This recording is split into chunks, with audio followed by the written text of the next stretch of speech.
갈라디아서 5장 22절, 23절 말씀 우리 한 목소리로 같이 봉독하겠습니다.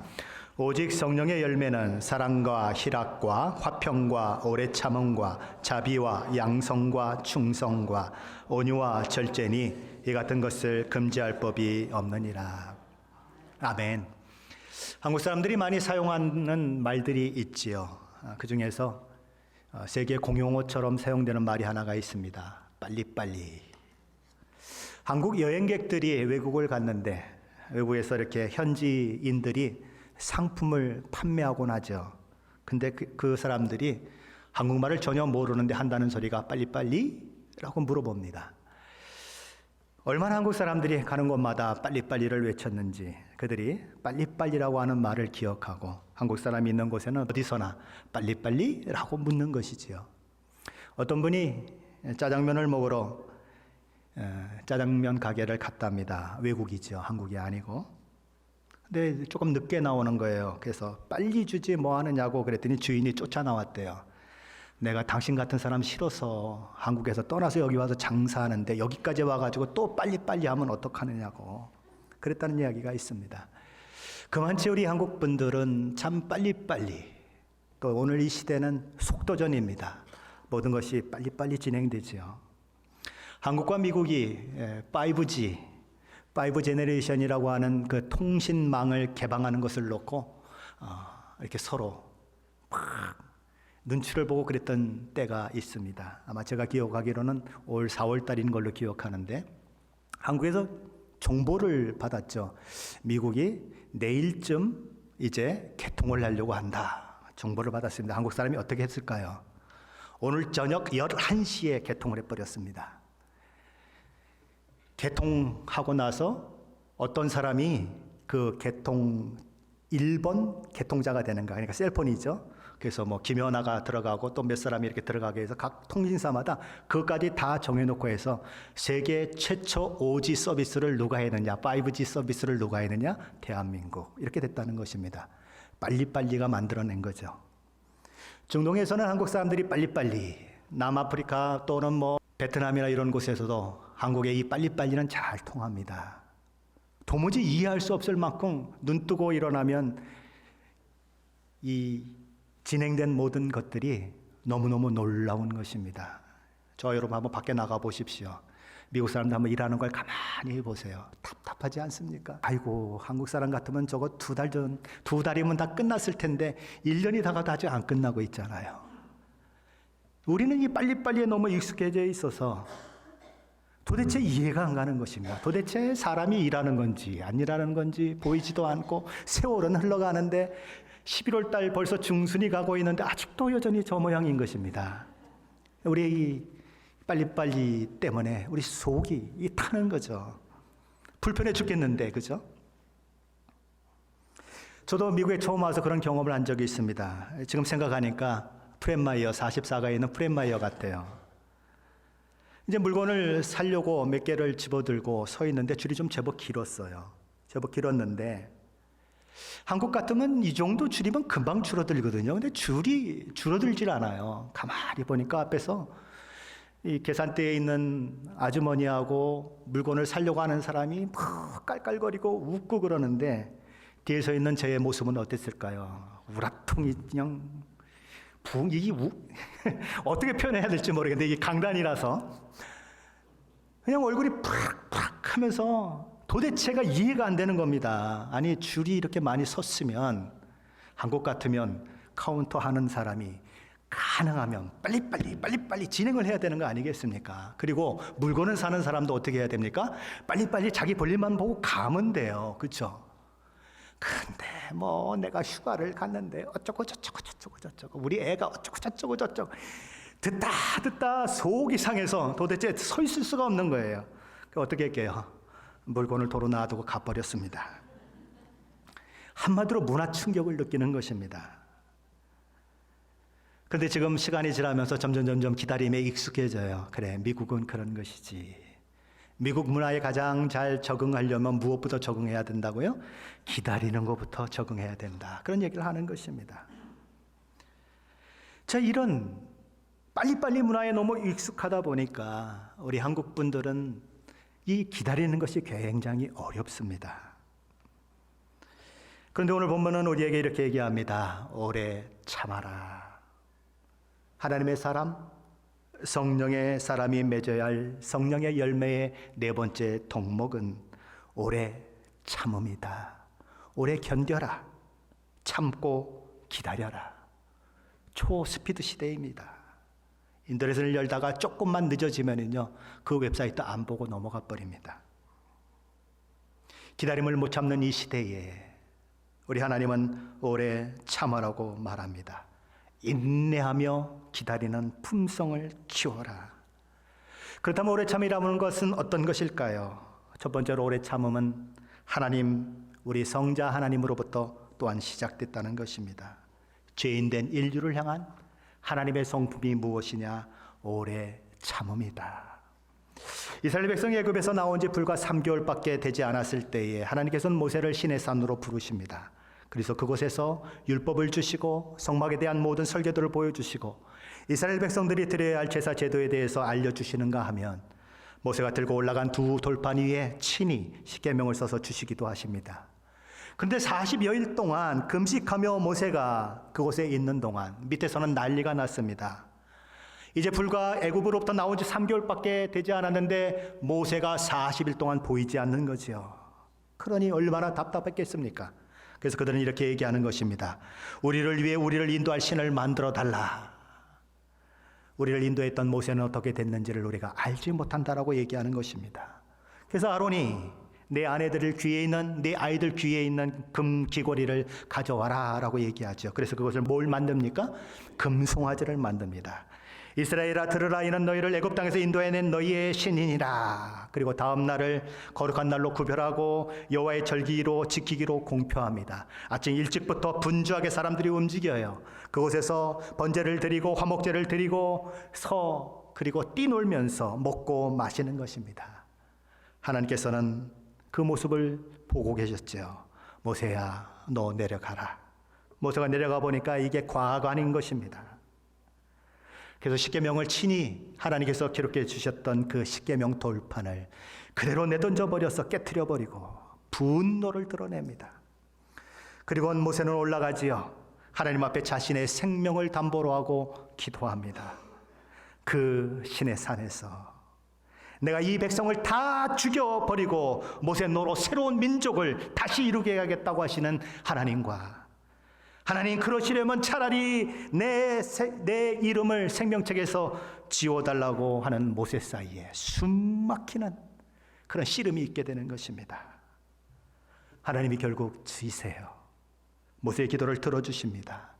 그리고 하나님의 영광을 보여달라고 하는 모세에게 하나님께서는 영광을 보여주시며 이렇게 선포하시지요. 여호와라, 여호와라, 자비롭고 은혜롭고 노하기를 더디하고 인자와 진실이 많은 하나님이라. 여호와 하나님께서는 당신 스스로를 어떤 하나님으로 선포하고 계십니까? 자비롭고 은혜롭고 노하기를 더디하고 인자와 진실이 많은 하나님이시라고 선포합니다. 여기 노하기를 더디한다고 하는 이 말은 다른 말로 표현하면 이스라엘 백성들이 3개월밖에 되지 않는 동안 하나님을 배반하고 하나님을 욕하고 하나님이 도대체 왜 우리를 이렇게 이 광야에 불러들여 어렵게 하느냐고 불평할 때에 오래 참으시고 오래 참으시고 또 오래 참으시고 또 오래 참으셨던 하나님이라고 하는 말씀입니다. 사도 바울은 로마서 2장 4절에서 그 하나님의 마음을 이렇게 표현합니다. 하나님의 인자하심이 너를 인도하여 회개하게 하심을 알지 못하여 그의 인자하심과 용납하심과 길이 참으심이 풍성함을 멸시하느냐. 하나님의 마음은 죄를 회개하고 돌이키기를 원하세요. 그래서 죄인들을 향해서 심판을 행하지 아니하시고 오래 참고 기다리십니다. 하지만 사람들은 하나님의 심판이 즉각 행해지지 않기 때문에 죄를 짓는 것에 더욱 담대해지는 것입니다. 하나님의 오래 참으심 그 마음을 알지 못하기 때문에 오히려 죄를 짓는데 담대해지기 때문에 결국 하나님의 오래 참으심이 그들로 인하여 멸시를 당하는 거죠. 사도 베드로도 똑같은 이야기를 합니다. 마지막 때의 사람들이 주께서 재림하신다는 약속의 말씀이 어디 있느냐고 조롱하며 자기 정욕을 따라 살 것이라고 그는 이야기를 하지요. 베드로후서 3장 4절 말씀입니다. 주께서 강림하신다는 약속이 어디 있느냐? 조상들이 잔 후로부터 만물이 처음 창조될 때와 같이 그냥 있지 않느냐. 예수 그리스도께서 재림하신다고 약속하셨는데 봐라, 2000년의 세월이 흘러가도 더 많은 세월이 흘러가도 여전히 세상은 그대로 있지 않지 않느냐. 오신다고 하시는 예수는 오지 않고 있지 않느냐. 그러니 다 그것은 거짓말이다. 우리 마음대로 살아도 된다라고 하나님의 말씀을 조롱하는 자들이 마지막 때에 일어난다고 하는 거지요. 분명 예수님은 내가 진실로 속히 오리라 하셨습니다. 속히면 금방 오셔야 되는 거지요. 그런데 우리 주님은 마지막 시대에 수많은 사람들의 그런 조롱소리를 들으면서도 오시지 않고 있습니다. 오셔서 심판을 행하지 않고 계세요. 왜 그러실까요? 이유가 무엇일까요? 베드로서 3장 9절은 이렇게 얘기합니다. 주의 약속은 어떤 이들이 더디하고 생각하는 것 같이 더딘 것이 아니라 오직 주께서는 너희를 대하여 오래 참으사 아무도 멸망하지 아니하고 다 회개하게 이르기를 원하시느니라. 하나님의 마음은 이 땅의 악한 자들을 다 싹 쓸어버리는 데 있지 않습니다. 오히려 하나님께서는 이 땅을 살고 있는 그 못된 사람들조차도 회개하고 구원에 이르기를 원하십니다. 그걸 위해 심판을 보류하시고 오래 참으십니다. 요한계시록 6장에도 바로 그런 이야기들이 나오지요. 밀보된 두리말이 5번째 인이 떼어졌습니다. 하나님의 말씀과 그들이 가진 믿음의 증거로 인해서 순교당한 영혼들이 하나님 앞에, 성자 하나님 앞에 큰 소리로 이렇게 외칩니다. 거룩하고 참되신 대주제여, 땅에 거하는 자들을 심판하여 우리 피를 갚아주지 아니하시기를 어느 때까지 하시려 하나이까. 언제까지 우리를 피 흘려 죽게 만든 저 원수들을 그냥 놔두실 생각이십니까? 그런 기도인 것입니다. 그러자 우리 주님께서 그들 한 사람 한 사람에게 흰 두루마리를 주시고는 이렇게 말씀하십니다. 아직 잠시 동안 쉬되 그들의 동무 종들과 형제들도 자기처럼 죽임을 당하여 그 수가 차기까지 하라. 우리 예수님은 도무지 이해할 수 없는 말씀을 하시는 것입니다. 아직 순교자의 수가 차지 않았다. 내가 죽은 것처럼 아직도 죽어야 할 동무 종들과 형제들이 많이 있다고 얘기하는 것입니다. 하나님 때문에, 복음 때문에 순교해야 할 사람들이 아직 많이 남아있다. 그 순교의 숫자가 차지 않았으니 아직 잠시 동안 쉬고 기다려라. 무슨 이야기입니까? 이 땅에 하나님의 말씀에 순종하고 믿음을 지키고 복음을 전하는 일을 하다가 순교당하는 자들의 수없이 일어날 텐데, 그럼에도 불구하고 심판이 더딘 것은 순교자들이 나의 억울함을 풀어주지 왜 않으시느냐고 기도하는데도 그 기도에 응답하시지 않는 것은 아무도 멸망하지 아니하고 다 회개하게 이르기를 원하시는 하나님의 마음 때문이라는 것입니다. 그 하나님의 참으심 때문에, 그 덕분에 저와 여러분은 오늘 여기 이 자리에 있는 것입니다. 하나님의 오래 참으심은 저와 여러분을 향한 하나님의 사랑의 기다림이에요. 두 번째로 오래 참음을 우리에게 말씀하고 있는 이유는 하나님께서 우리를 그렇게 오래 참으신 것처럼 우리도 내 마음에 들지 않고 내 생각과 다를 뿐만 아니라, 아니 도대체 하나님은 저런 인간을 심판하지 않고 놔두시냐고 불평할 수밖에 없는 그들을 향해 우리도 오래 참으라고 말씀하시는 것입니다. 하나님께서 오래 참지 않으셨다면 저와 여러분이 믿고 있는 기독교는 이 땅에 결코 존재할 수 없습니다. 하나님께서 오래 참지 않으시고 죄 지을 때마다 한 사람을 너 죄 지었구나 콕 하고 죽여버리고, 너 죄 지었구나 콕 하고 죽여버리면 이 땅에 몇 명이나 남을까요? 한 명도 남지 않습니다. 지옥은 어떻게 될까요? 지옥은 차고 넘치는 것입니다. 저와 여러분이 이 자리에 있는 것은 하나님께서 저와 여러분의 악함, 저와 여러분의 못남, 저와 여러분의 더러움, 저와 여러분의 배신에도 불구하고 오래 참고 기다려 주셨기 때문에 저와 여러분이 여기 있는 것입니다.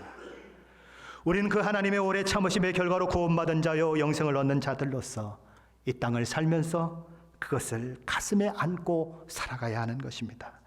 그걸 놓치고 한번 주변을 바라봐 보십시오. 그걸 놓치고 주변을 바라보면 마음에 안 드는 것 천지예요. 다 불평거리예요. 시비거리예요. 아니 저런 인간이 왜 태어났어? 저런 인간이 왜 나와 함께 있어? 왜 우리 공동체 안에 있어? 그렇게 얘기할 수밖에 없는 거예요. 하나도 내 마음에 드는 것이 없어요. 어떻습니까? 여러분 자신이 마음에 드십니까? 나는 제가 마음에 안 들 때가 너무 많아요. 네가 목사니? 라고 생각되는 경우가 참 많아요. 나도 내가 마음에 안 드는데 다른 사람이 어찌 내 마음에 들 수 있겠어요? 내 안에 하나님의 마음을 잃어버리면 그래서 우리는 늘 불평할 수밖에 없는 것입니다. 그러니 하나님의 마음을 아는 자들이요 라면서 사도 바울은 데살로니가전서 6장 14절 15절에서 이렇게 얘기하는 것입니다. 또 형제들아 너희를 권면하노니 게으른 자들을 권계하며 마음이 약한 자들을 격려하고 힘이 없는 자들을 붙들어주며 모든 사람에게 오래 참으라. 삼가 누가 누구에게든지 악으로 악을 갚지 말고 서로 대하든지 모든 사람을 대하든지 항상 선을 따르라. 사도 바울은 모든 사람에게 오래 참으라고 권면합니다. 우리는 누구도 어느 누구도 완벽하지 않습니다. 완전하지 않아요. 과정 가운데 있습니다. 성장해가는 상황 가운데 있습니다. 그리스도의 장성한 분량까지 자라나는 중에 있어요. 우리는 공사 중입니다. 그것을 우리는 알고 먼저는 나를 기다려주는 오래 참음이 있어야 하는 것입니다. 그리고 주변 사람들을 향한 오래 참음이 또한 필요한 것입니다. 오래 참는다고 하는 것은 화를 내지 않고 오랫동안 자제하는 것을 뜻합니다. 저와 여러분은 살아가면서 수많은 사람들을 만나게 될 것입니다. 나를 화나게 하는 수많은 사람들을 만날 거예요. 어떤 사람들은 깐죽깐죽거리면서 화내나 안 내나 보자라고 하는 것처럼 저와 여러분의 성질을 건드리는 사람들도 있을 것입니다. 그럴 때 그냥 두들겨 패고 싶지 않습니까? 모든 사람들 앞에서 창피를 주고 그러고 싶지 않습니까? 그런 충동이 가슴속에서 올라올 때에 어떻게 하라고요? 오래 참아야 한다는 것입니다. 우라같이 밀어도 그것에 굴복하지 말고 오래 참으면 하나님의 성품을 닮은 그런 아름다운 성품의 사람이 된다는 거지요. 우리는 우리 자신을 이겨내야만 할 뿐만 아니라 다른 사람들이 주는 괴로움도 참아내야 하는 것입니다.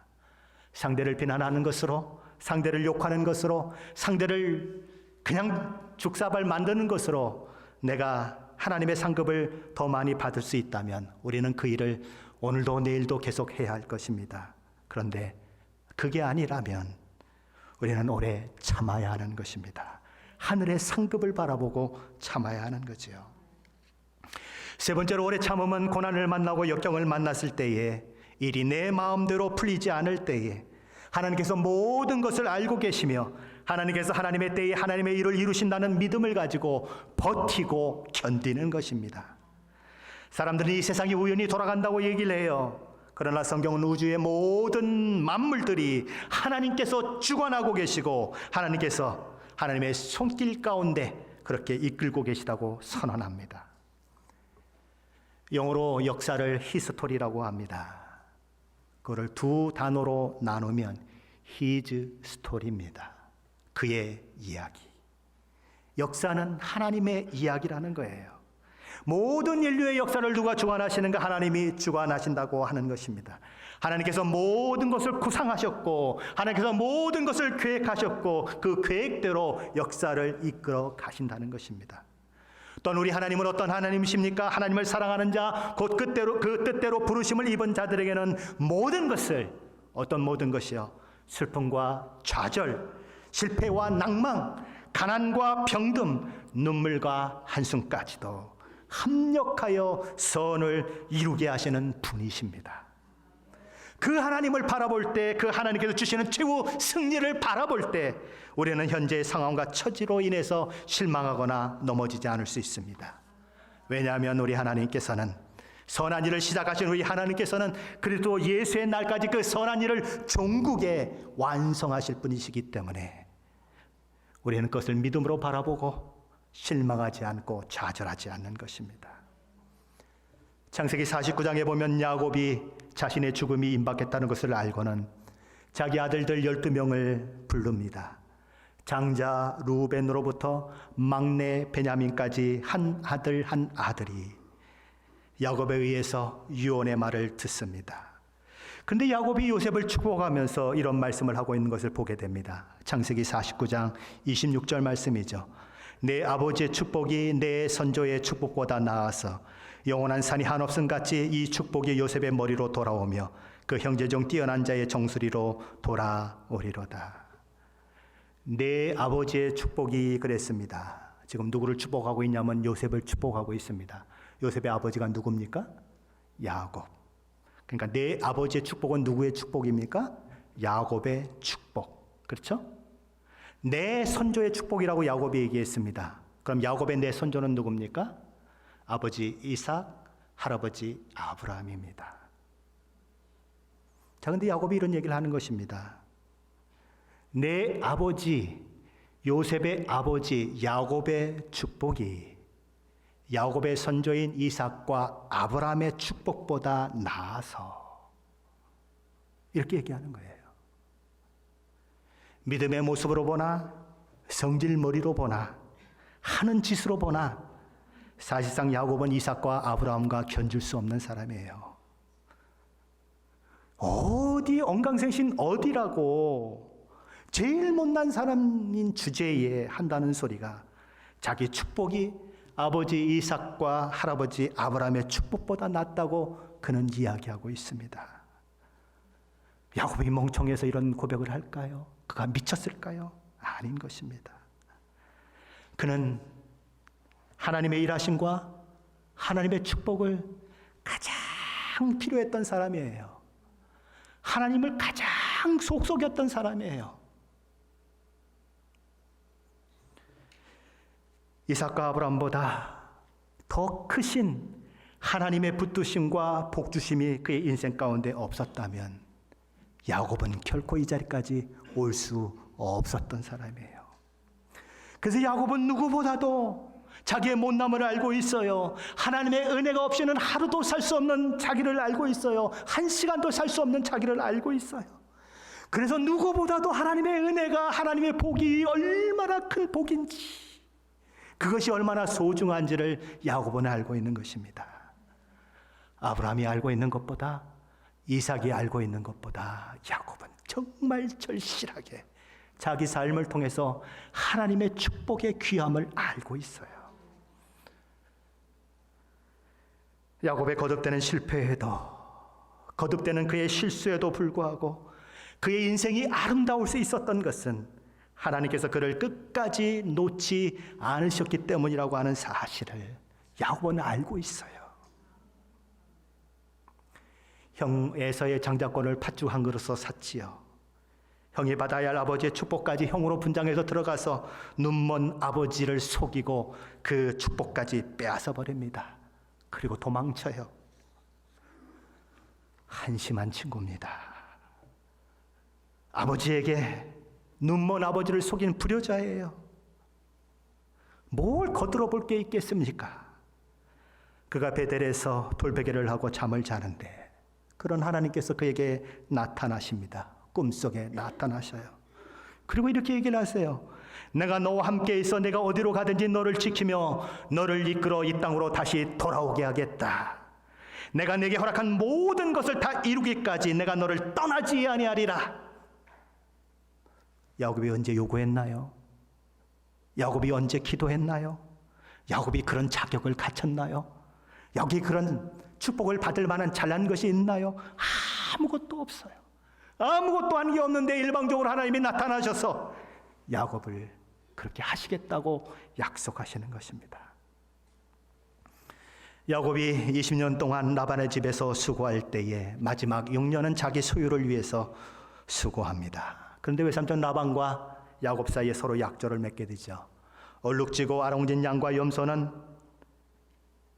야곱의 것이 될 것이다 라는 약조입니다. 그래서 야곱이 키우는 양과 염소를 구별하고, 그리고 라반의 아들들이 이렇게 돌보는 양과 염소를 구분합니다. 라반의 아들들이 돌보는 양과 염소 속에는 얼룩지고 아롱진 양과 염소가 많이 있습니다. 그런데 야곱이 치는 양들, 염소 중에는 얼룩지고 아롱진 양과 염소는 한 마리도 없습니다. 그런데 약조가 뭐예요? 얼룩지고 아롱진 양과 염소가 생기면 그건 누구 것이라고요? 야곱의 것이라고요. 야곱의 무리 가운데 그런 양과 염소가 한 마리도 없다고요. 불가능한 얘기입니다.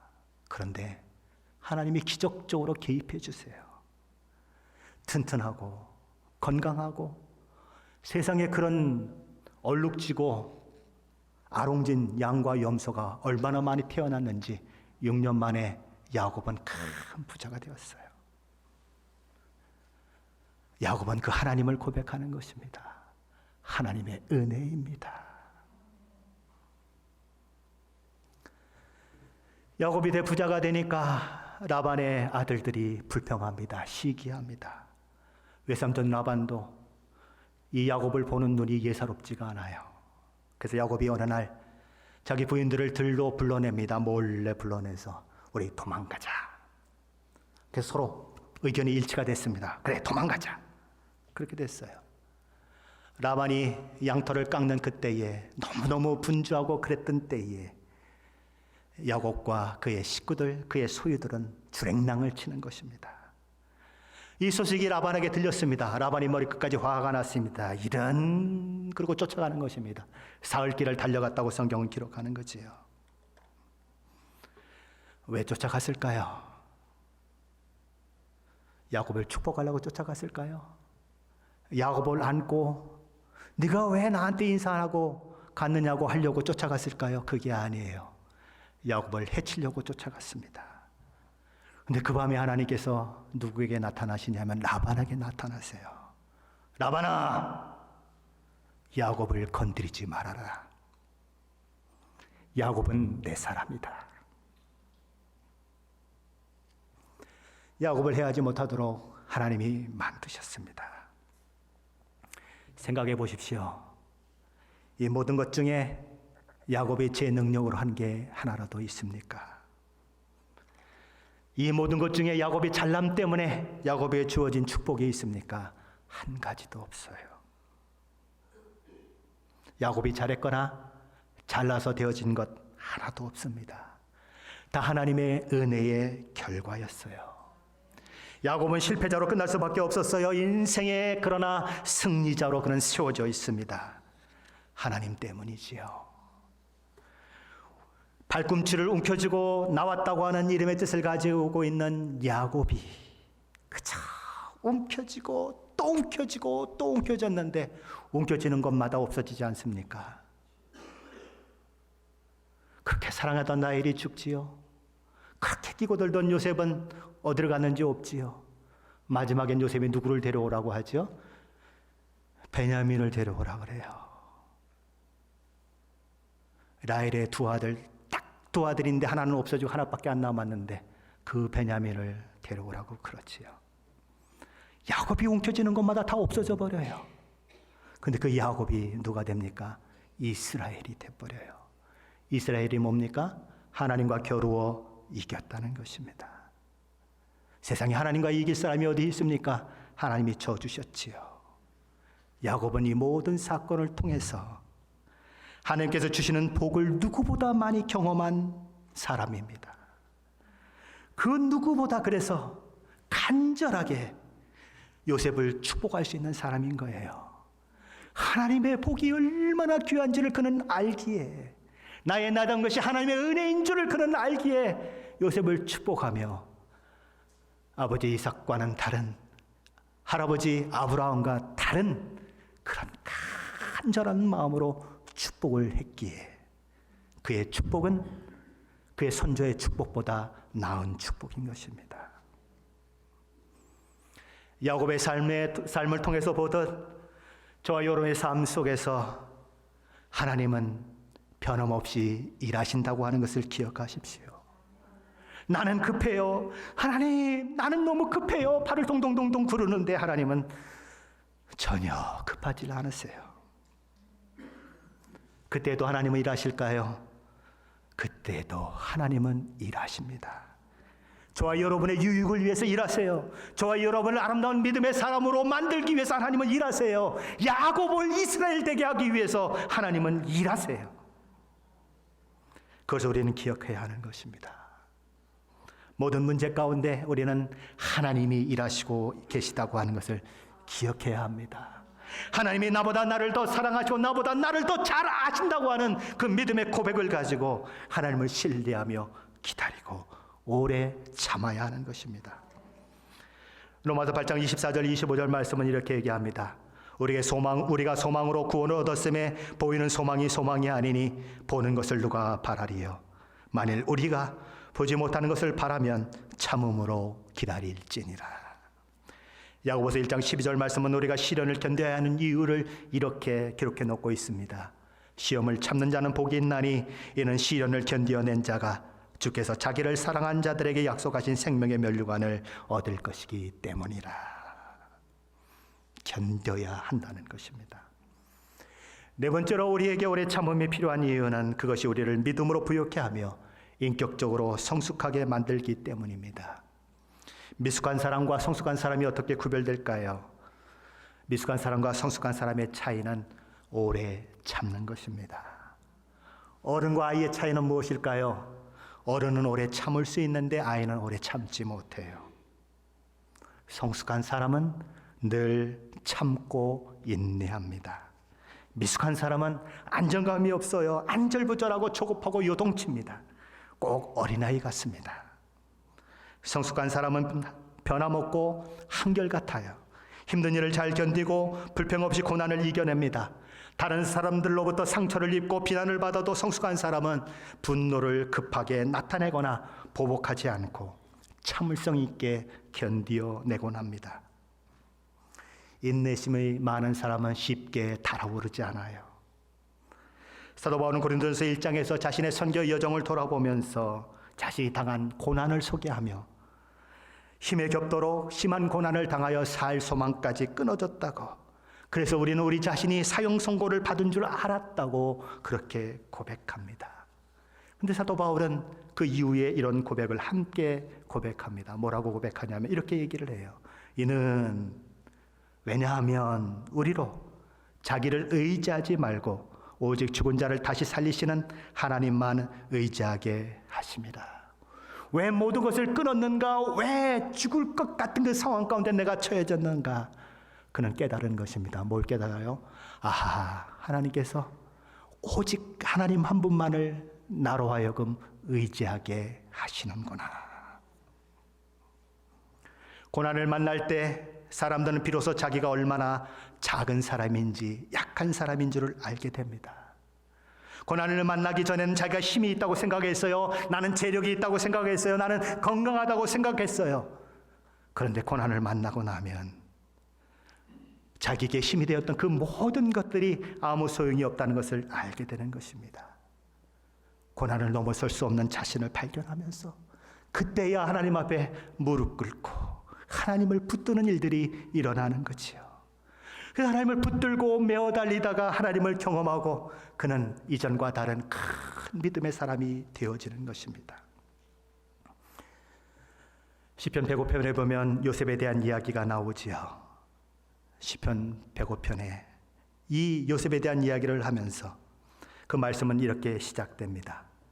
그가 한 사람을 앞서 보내셨으며, 시편 저자는 하나님께서 야곱의 자손들을 구원하시기 위해서 한 사람을 먼저 애굽으로 보내셨다고 그렇게 시편을 이야기하고 있습니다. 그가 누굽니까? 요셉이에요. 그런데 요셉은 그 하나님의 계획을 알지 못했습니다. 요셉이 종으로 팔렸도다.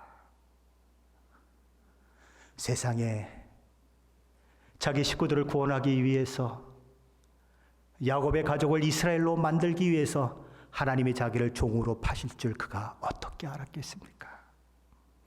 그는 종으로 팔려 발은 착고에 차고 그의 몸은 쇠사슬에 메었어요.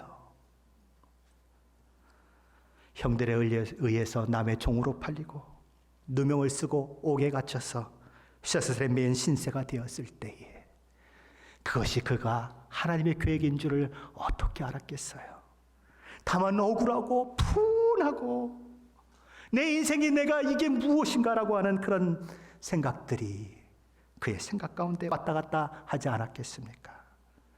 요셉이 당했던 그 세월은 환난이요 눈물이요 고통이었습니다. 그런데 그것이 언제까지 있다고 얘기합니까? 곧 여호와의 말씀이 응할 때까지라. 그의 말씀이 그를 단련하였도다. 그런데 그 하나님께서 그 고통의 시간을 통해서 요셉을 연단하셨다는 것입니다. 요셉은 그 고통의 시간에 애굽의 말을 배웠고 애굽의 문화를 배웠고 애굽의 정치를 배웠고 애굽의 경제를 배웠습니다. 그 시간을 통해 하나님만이 자기가 의지할 오직 유일한 하나님이라고 하는 그 사실을 뼈저리게 배웠어요. 누가 그의 편이 되어주겠습니까? 부모도 없어요. 형제도 없어요. 호롤단신 종으로 팔려와 있어요. 그가 붙들고는 오직 여호와 하나님 한 분밖에 없는 거예요. 그래서 하나님을 붙드는 거죠. 그 고통의 세월이, 참 그 어려움의 세월이 그에게 진행되었는데 그가 연단되어 믿음의 큰 사람이 되고 애굽의 모든 문화, 경제, 정치, 일상의 삶까지 다 알게 되었을 때에 그는 애굽의 총리로 부름받게 되는 것입니다. 애굽 사람들을 구원할 뿐만 아니라 누구도 구원합니까? 야곱과 그의 온 식구들을 구원해서 그들을 통하여 이스라엘이라고 하는 그 나라의 기틀을 만드는 그 일들이 바로 요셉을 통해서 일어나는 것입니다. 요셉은 다만 오래 참았어요. 견뎠어요. 이해할 수 없었지만 그냥 참고 견뎠습니다. 그런 상황 가운데서 하나님을 원망하지 아니하고 하나님의 사람으로서의 정체성을 잃지 않으며 나와 잠을 같이 자자고 하는 그 여인의 손길을 뿌리치며 도망치고 그 일로 인하여 옥에 갇혔을 때에도 그는 하나님 앞에 하나님의 사람으로 살아냈습니다. 로마서 5장 3절로 4절은 그 요셉의 삶을 알기라도 하는 양 이렇게 말씀해 주고 있습니다. 다만 이뿐 아니라 우리가 환난 중에도 즐거워하나니 이는 환난은 인내를, 인내는 연단을, 연단은 소망을 이룬 줄 아미로라. 환난을 통해 요셉은 인내합니다. 인내를 통해 요셉은 연단된 믿음의 사람이 됩니다. 믿음의 사람으로 그렇게 연단돼요. 큰 믿음의 사람이 되고 났더니 하나님께서 그를 애굽의 총리로 삼으셔서 연단은 소망을 이루는 그 일을 요셉을 통해서 이루어 내십니다. 하나님께서는 저와 여러분에게 어떤 상황에서도 오래 참으라고 하시는 것은 저와 여러분을 성숙한 사람으로 만들어 가시기 위한 하나님의 놀라운 은혜의 명령임을 기억하시기 바랍니다. 힘들다고 어렵다고 그저 불평하고 도망치면 아무것도 이루어지지 않아요. 오래 참을 때 우리는 하나님께서 빚으시는 형상대로 빚어져서 큰 믿음의 사람, 하나님의 뜻과 계획을 우리 교회 가운데, 우리 가정 가운데, 우리 삶의 현장 가운데 이루어내는 사람이 될 수 있습니다. 지금 상황이 어려우십니까? 지금 상황이 갑갑하십니까? 견디셔야 합니다. 이겨내셔야 합니다. 우리는 하나님의 모든 계획을 다 볼 수 없어요. 그러나 하나님은 분명 그 일을 통해서 이루실 계획을 가지고 계십니다. 하나님을 붙들고 견뎌야 하는 것입니다. 다시 한번 말씀을 정리합니다. 하나님의 오래 참음이 없었다면 저와 여러분은 이 자리에 없습니다. 그 하나님의 성품을 닮아 저와 여러분 자신을 위해 오래 참으시고 다른 사람에 대해서 오래 참으십시오. 고난과 역경이 밀려올 때 하나님의 약속을 소망하고 붙드심으로 오래 참으셔서 고난을 넘어서시고 성숙한 믿음의 사람으로 세워지시는 저와 여러분이 되시기를 예수 그리스도의 이름으로 간절히 축원합니다. 기도하겠습니다.